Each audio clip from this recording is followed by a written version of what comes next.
Man, what a game. The Buffalo Bills just reminded everyone exactly who they are and what they're capable of. That win over the Kansas City Chiefs wasn't just another victory on the schedule. It felt like a statement, a wake-up call to the entire league. You could feel it from the very first drive, the energy, the focus, the urgency. The Bills absolutely needed this one, and they delivered in every single phase of the game. The offense came alive again, the defense looked sharp and hungry, and the whole team played with that kind of edge we've been waiting to see for weeks. Josh Allen played like the superstar we all know he is. He was surgical, confident, and dangerous, the kind of performance that reminds you why he's one of the most complete quarterbacks in the game. He threw for 273 yards and a touchdown, completed almost everything he attempted, and ran for 2 more scores. That's vintage Josh Allen. He made plays that only he can make, lowering his shoulder, firing darts into tight windows, and commanding the offense with complete control. And those rushing touchdowns? With them, Allen made history, becoming the first quarterback ever to record at least 6 rushing touchdowns in each of his first 8 seasons. That puts him in the same breath as legends like Jim Brown, Marshall Faulk, and LaDainian Tomlinson. Not bad company, right? Oh, and let's not forget, he's now the all-time leader in rushing touchdowns by quarterback, playoffs included. Absolute greatness. But what really stood out wasn't just the numbers, it was the rhythm. The passing game finally looked like the Bills we know and love. Big, explosive plays down the field. Allen connecting on throws of 47, 30, 28 yards. That's the kind of vertical attack that's been missing lately. And even with all those deep shots, the efficiency was off the charts. An 88.5% completion rate, a single-game record for a Buffalo Bills quarterback. You could just tell the offense had found its groove again. Dalton Kincaid was a monster out there. 6 catches on 6 targets, 101 yards, and a touchdown. The kid was unguardable. He tied the franchise record for most 100-yard games by a tight end, and it's clear he's becoming one of the most important weapons in this offense. The way he ran his routes, used his body, fought for extra yards. That's the stuff you dream of when you draft a tight end in the first round. It didn't matter that the defender slipped on his score. Kincaid had him beat anyway. That was going to be 6 points no matter what. You can just see how much more dynamic this offense becomes when Kincaid is fully involved. He's exactly the kind of mismatch nightmare this team envisioned when they picked him. And then you look at Khalil Shakir, steady, reliable, and ready for the moment. 7 catches for 43 yards might not blow up the stat sheet, but those plays mattered. He helped keep drives alive, especially against a blitz-heavy Kansas City defense. Sometimes it's not about the highlight reel stuff. It's about doing the dirty work, catching those quick screens, keeping the chains moving. Shakir did that perfectly. Even the other tight ends made their mark. Dawson Knox had a huge 30-yard grab down the field, a perfect strike from Allen that showed off that connection we've missed. Elijah Moore came up with a big 28-yard catch in traffic, and Jason added 18 more on a clever flip play. When you've got all your tight ends contributing like that, 8 catches for nearly 150 yards combined, it just opens everything up. That's the kind of depth and balance that makes this offense scary. And finally, James Cook, man, he ran like a man on a mission. 27 carries for 114 yards, snapping a streak of 27 games where Kansas City hadn't allowed a 100-yard rusher. That's how you control a game. That's how you break a defense's will. Cook ran hard, found holes, and gave the Bills the consistency they've been missing on the ground. Even when the Chiefs tried to tighten up, he just kept coming, grinding out yards, and keeping the clock moving. That's how you win games in November, by leaning on the run when it counts. It wasn't just Cook either.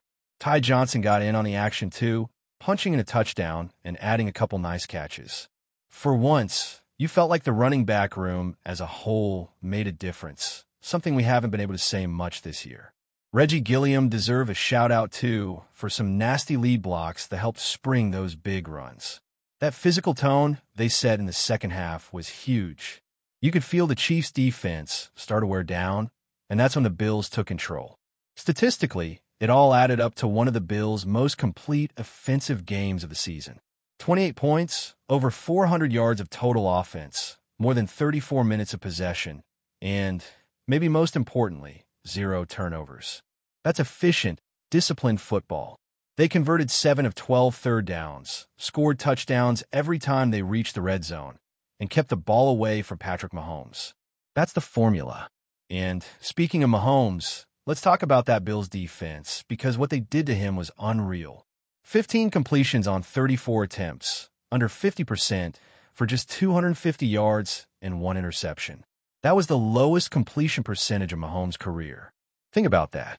He's played in all kinds of conditions, all kinds of games, and this one, clear skies, mild weather, is where the Bills made him look human. They hit him 15 times, the most he's ever been hit in a single game.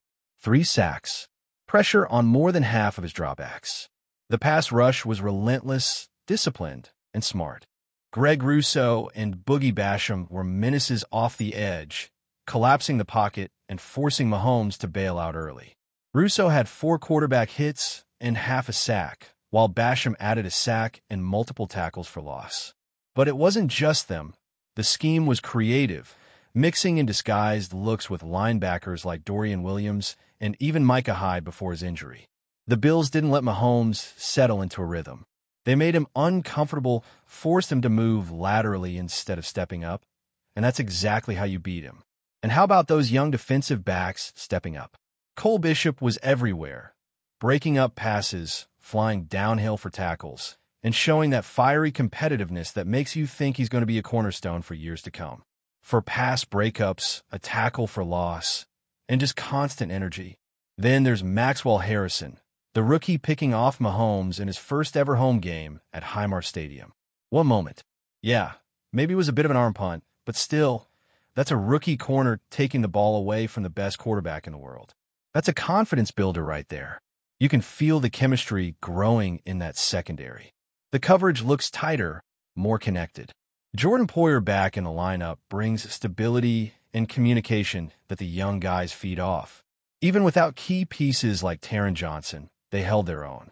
The Bills held Kansas City to just 79 rushing yards on 20 attempts, completely eliminating the ground threat. The Chiefs couldn't lean on the run, couldn't get comfortable in play action, and that allowed the pass rush to feast.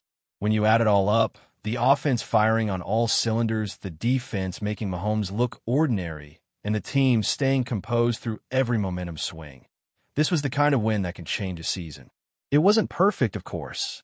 There were a few moments you wish they could have back, a couple of big conversions they gave up, but overall this was dominance in the moments that mattered most. The Bills proved that when they play their brand of football, fast, physical, and fearless, they can beat anybody in this league. And honestly, for fans, it just felt like a sigh of relief. After a few shaky weeks, this was the game that reminded everyone that Buffalo is still in that championship conversation. The offense looks alive again. The defense looks nasty again, and Josh Allen is back to being the guy who can take over any game he plays. The Bills didn't just win.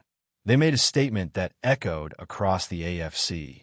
Now let's dive into what really made this game feel special beyond just the scoreline, the way the Bills handled the pressure. Because let's be real, going into Arrowhead, facing Patrick Mahomes and Andy Reid, that's never an easy ask. The crowd's loud, the lights are bright, and it's one of those environments where even the smallest mistake can flip the game in an instant. But the Bills didn't blink. They stayed composed, played with confidence, and every time Kansas City tried to steal the momentum, Buffalo snatched it right back. That's the kind of mental toughness championship teams need. Josh Allen set the tone early. His decision-making was sharp. You could see how calm he was, taking what the defense gave him and not forcing things that weren't there. When the Chiefs tried to bring pressure, he stayed patient, moved in the pocket, and trusted his reads. There were a couple of plays where it looked like a sack was inevitable, and somehow Allen turned it into a gain or a first down. Those are the kinds of plays that don't always show up in the stat sheet, but they change everything.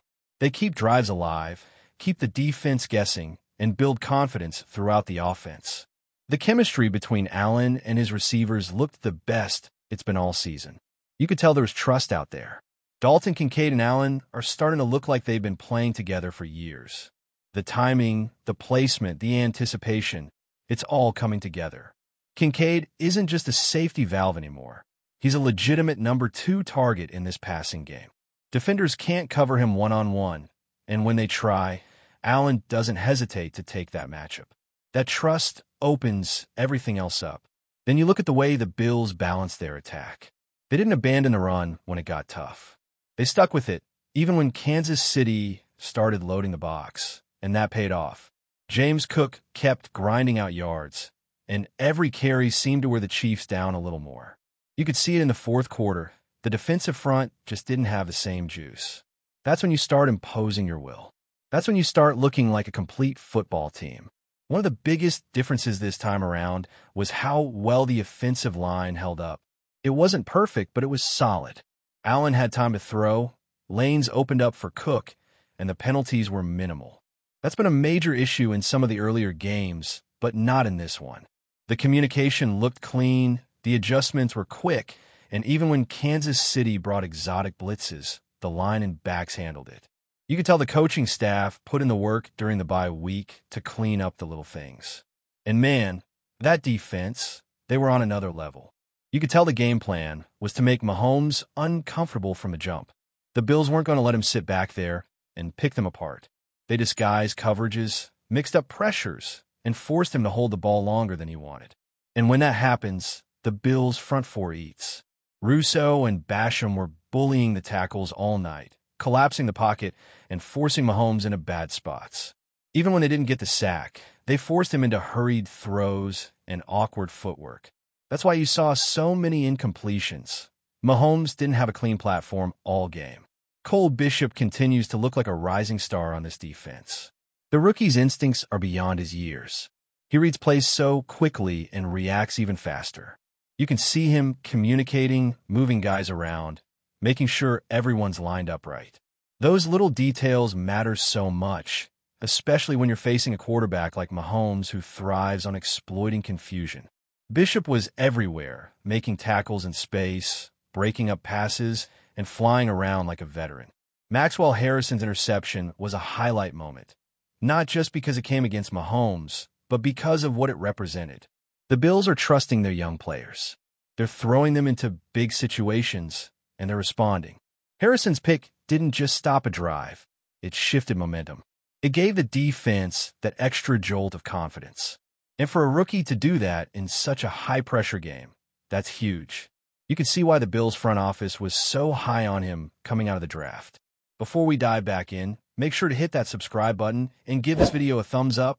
Your support helps us keep delivering the latest Buffalo Bills updates straight to your screen. And hey, don't hold back. Let us know your thoughts on today's news down in the comments. In a shocking twist that has left fans and pundits alike reeling, the NFL has reportedly announced the cancellation of the high-stakes matchup between the Buffalo Bills and the New England Patriots. Sources close to the league suggest that this unprecedented move comes after what some are calling irrefutable evidence of misconduct during the game.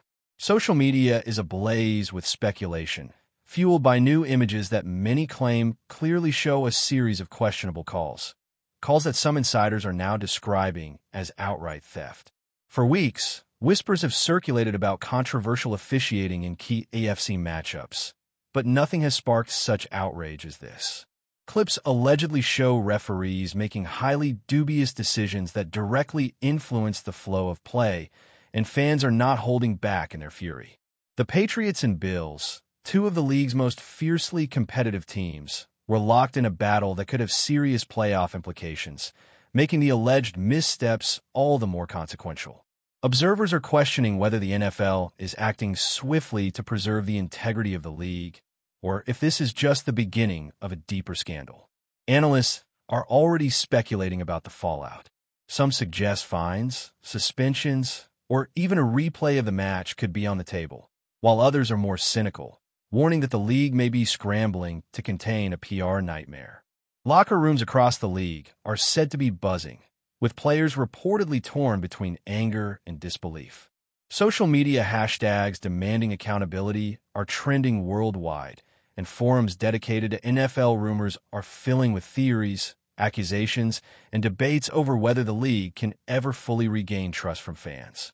While the NFL has yet to release a detailed explanation, insiders say that new evidence is in the hands of league officials, and a formal statement could come any day. Meanwhile, fans are left wondering, how deep does this go? Could this cancellation mark a turning point in how professional football handles officiating controversies? One thing is certain. The ripple effect of this alleged robbery will dominate sports headlines for weeks to come. In the world of football, where every yard counts and every call is scrutinized, this may be the most explosive scandal the NFL has faced in decades. That's a wrap for now. If you enjoyed the video and want to stay on top of all things Buffalo Bills, make sure to subscribe and hit that like button. We'd love to hear what you think in the comments. See you in the next update.